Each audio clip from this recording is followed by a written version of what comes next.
salam di dalam Dharma, namo Sang Hyang Adi Budaya, namo Budaya, dan salam sejahtera bagi Bapak Ibu saudara sekalian. Pada kesempatan pagi menjelang siang ini kita akan bersama-sama membawakan doa peringatan 1 tahun wafatnya Ibu almarhumah Ibu Ting Gyok Siang.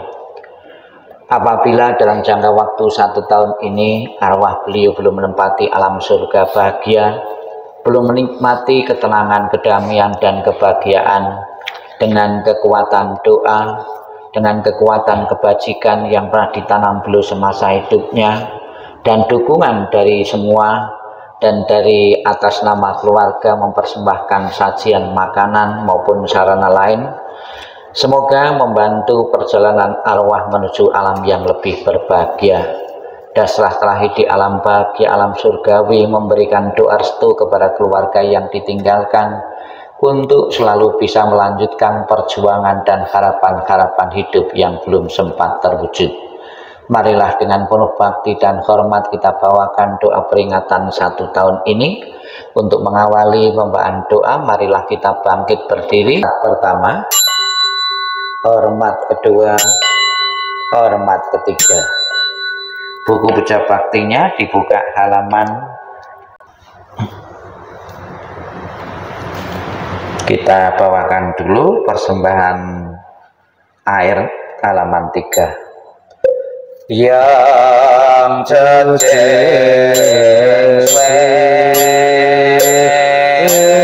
biên sang sang xin công ba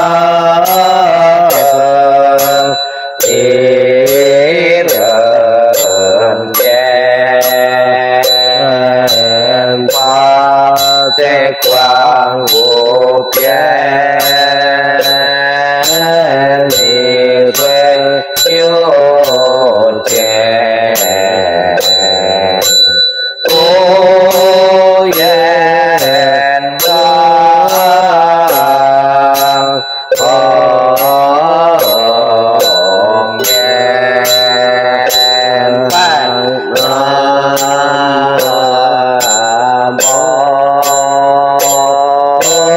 Thiên Lang Lý Bồ Sát Bồ Sát Bồ Sát Ba Nam Mô Thiên Lang Lý Bồ Sát Bồ Sát Bồ Sát Nam Mô Thiên Lang Lý Bồ Sát Bồ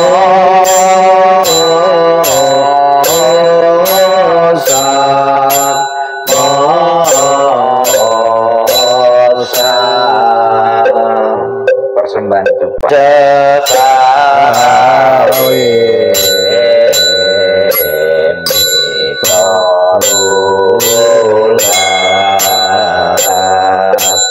Wajib saja Jalenta Jening sang sing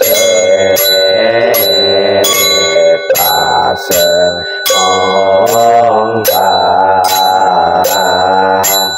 Uyen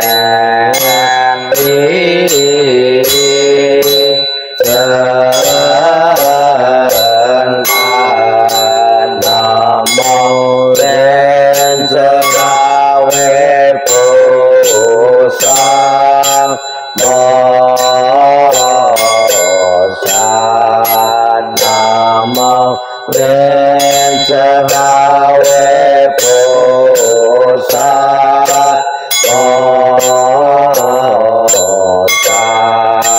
Namo Lenjanawe Pusam Mosam. Depannya dikumpulkan, ditancapkan di depan. Silahkan duduk. Mas Teguh Di depan mati. Dibuka buku puja baktinya halaman 4, mantra welas asih tapejo.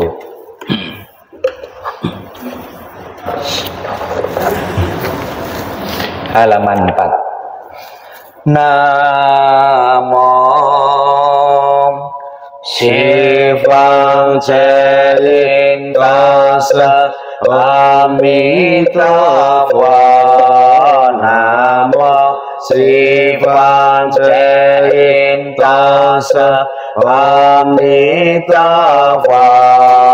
Namo Sivang Celintasa Amitabha.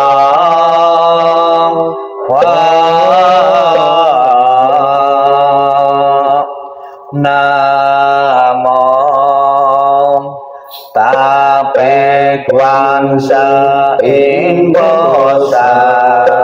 Namo Tapekwansa Imbosa. Namo Tapekwansa Imbosa.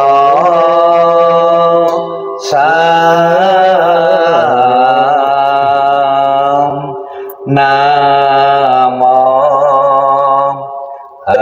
Halatana Tola Ye. Namo Aliyeng Polo Ceti Sawalayeng Poti Satapayeng Mata Satapayeng Moho Chang Ni Jaye Om Bua Vaye Tutana Kaye Namo Siti Toima Oliye Polo Siti Sabo Bangling Topo Namo Nawa Bindi Sili Moha Puto Sanya Sabo Sato Subang Masaya Sabo Sato Namo Posatu Namo Posyama Wasatu Tatesa Namo Sivu Jati Jati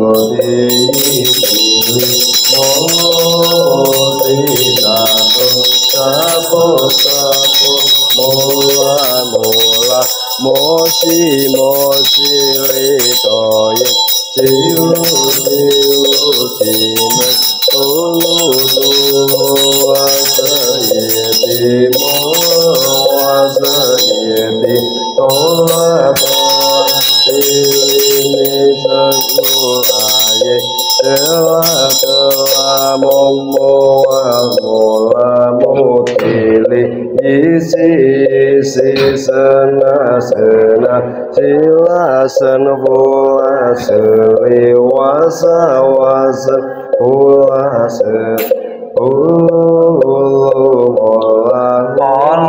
Mola Sili Sola Sola Sili Sili Solo Solo Potiye Potiye Potaye Potaye Mitiliye Nala Sinja Nili Sanena Poye Mona Sapoho Sitaye Sapoho Moho Sitaye Sapoho Sita Iki Sapolaye Sapoho Nala Sinja Sapoho Mola Nala Sapoho Sila San Omo Jaye Sapoho moga asita yesa poho sajela asita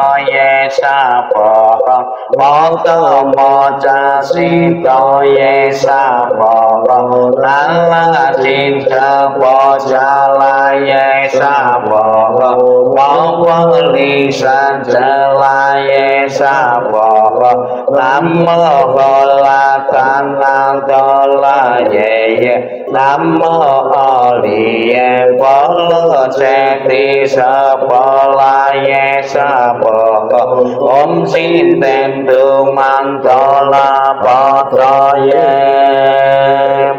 sabo namo namo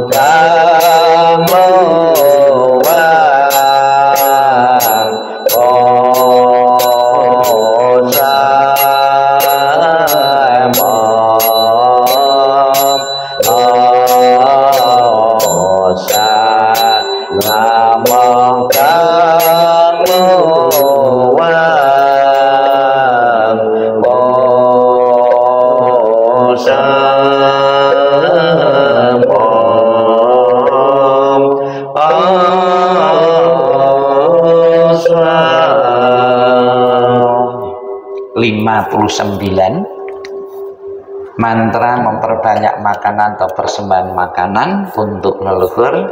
Setiap bait dibaca 3 kali ya, persembahan makanan, embun surgawi dan kesempurnaan puja. 59.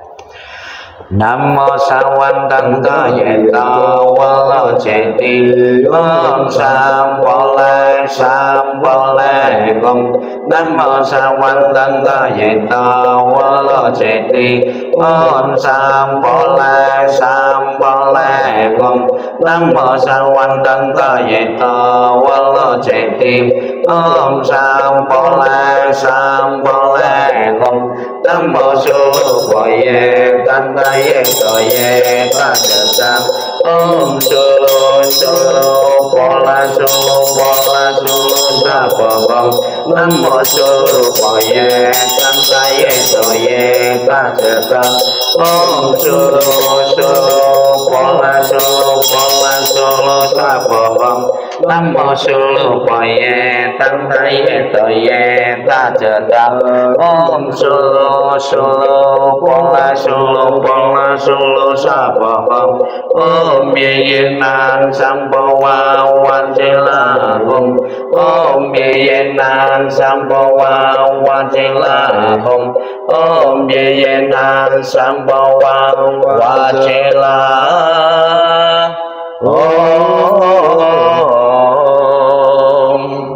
61 baris kedua namo Kwan Sein Posah. 61 namo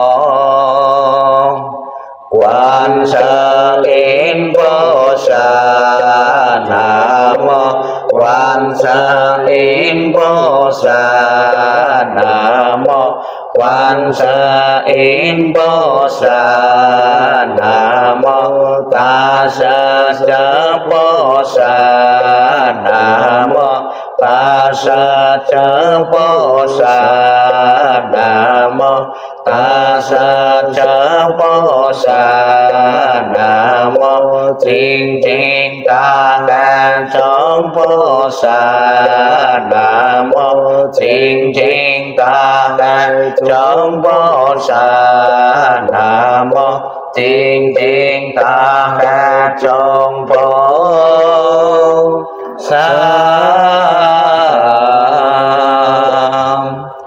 62, 63, 64 kita baca bahasa Indonesianya. 62 para Buddha di 10 penjuru di 3 masa, Amitabha Buddha yang terutama menolong almarhumah lahir di tanah suci pada tingkat 9. dengan kebajikan yang luar biasa.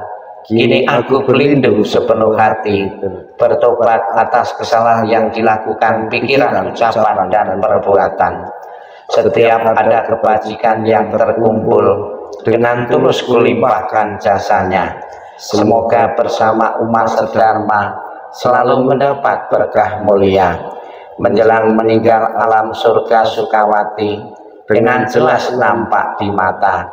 Bersemangat saat melihat dan mendengar, bersama-sama lahir di surga Sukawati.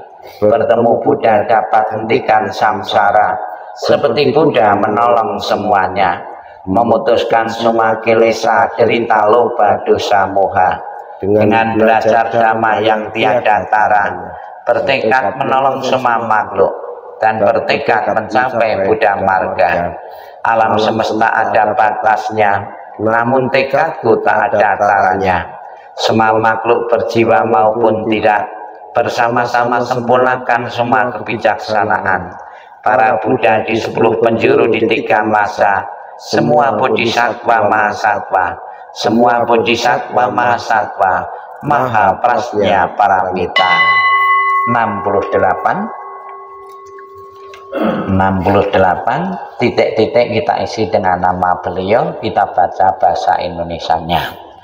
Semua jasa pahala kami dari pembacaan sutra suci ini dilimpahkan untuk almarhumah Ibu Tiong Gyok Siang. Semoga dengan bantuan kekuatan welas asih Triratna dapat mengurangi, menghilangkan perilaku tidak baik 3 kilesa almarhumah, bebas dari penderitaan tumimba lahir di alam samsara, terlahir di tanah suci surga Sukawati di sebelah barat, lahir dari bunga teratai tampalan tubuh yang agung, bertemu dengan Buddha, mendapat ajaran mulia, mencapai kesempurnaan. Halaman 70.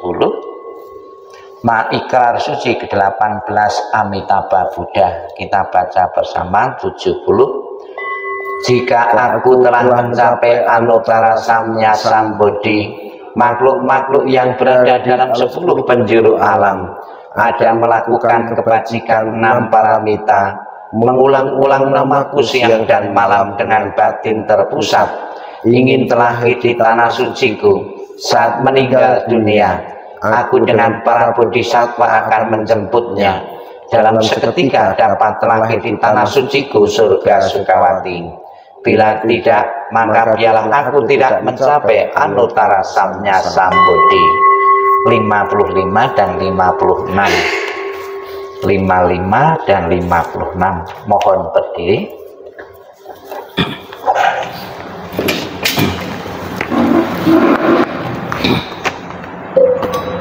55, 56.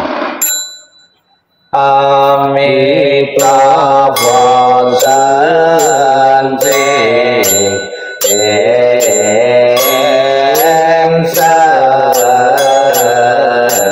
yang berkuani Buddha Nun Pahlawan Janggusi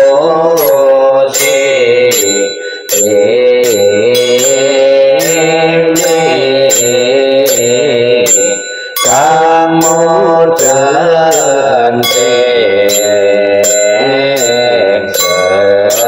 setara lanjut wawamusuh